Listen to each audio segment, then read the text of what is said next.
Hello বন্ধুরা, আজকে কই মাছ রান্না করছি।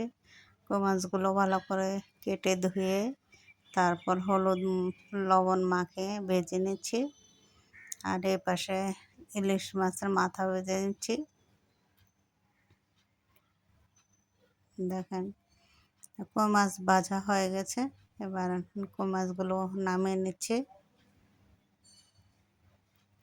আর নামিয়ে নিলাম কই মাছ আর ইলিশ মাছের মাথাটাও প্রায় ভাজা হয়ে আসছে। তো এখানে একটু ভেঙে দিলাম আর পেঁয়াজ কুচি দিয়ে দিলাম। আমি দুই চুলায় আজকে দুইটা রান্না করছি, সেটাই আপনাদের সাথে শেয়ার করছি। ওই চুলায় পেঁয়াজ দিয়ে দিলাম, তারপর জিরা মেথি দিয়ে দিলাম। আর এখানে পেঁয়াজগুলো একটু মাছের মাথা ভেঙে টেঙে এটা নাড়িয়ে নিয়েছি। তারপর দিয়ে দিলাম পেঁপে, মানে পেঁপে দিয়ে ইলিশ মাছের মাথা দিয়ে রান্না করব। আর কই মাছের দো পেঁয়াজ দিয়ে কই মাছ রান্না করব। তো এখানে নুন, হলুদ, লঙ্কা, পেঁয়াজ কুচিগুলো একটু যখন লাল হয়ে আসছে তখন আমি পেঁপেগুলো দিয়ে দিলাম। তারপর এখানে নুন, হলুদ গুঁড়ো, লবণ গুঁড়ো, ধনে জিরে গুঁড়ো সব দিয়ে একটু কষিয়ে নেব।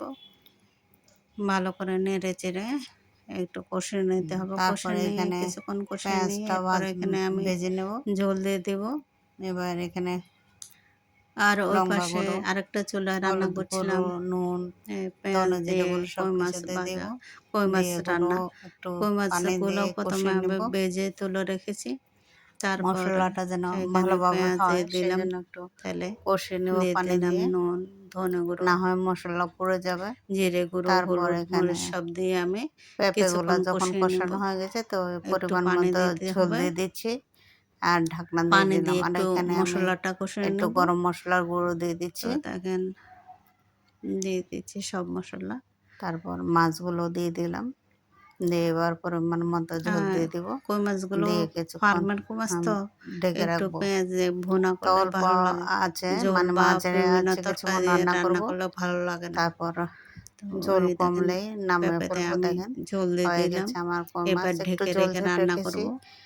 চাইলে আপনারা আরও শুকনো করতে পারেন। তারপর একটু আমি একটু ঝোল করে ঝোল গরম মশলা দিলাম রেখেছি আজকে। এইখানে মাছের সাথে। দেখেন এটা কষিয়ে নেব। পেঁপেগুলো হয়ে এবার গেছে, সিদ্ধ হয়ে আমি গেছে। মাছগুলো দিয়ে তারপর দিচ্ছি, নামিয়ে নিচ্ছি। দিয়ে শেষ একটু হয়ে গেল নেড়ে আমার চেড়ে আজকের এখানেও রান্না। ঝোল দিয়ে সবাই দেব। লাইক, কমেন্টস, শেয়ার করবেন।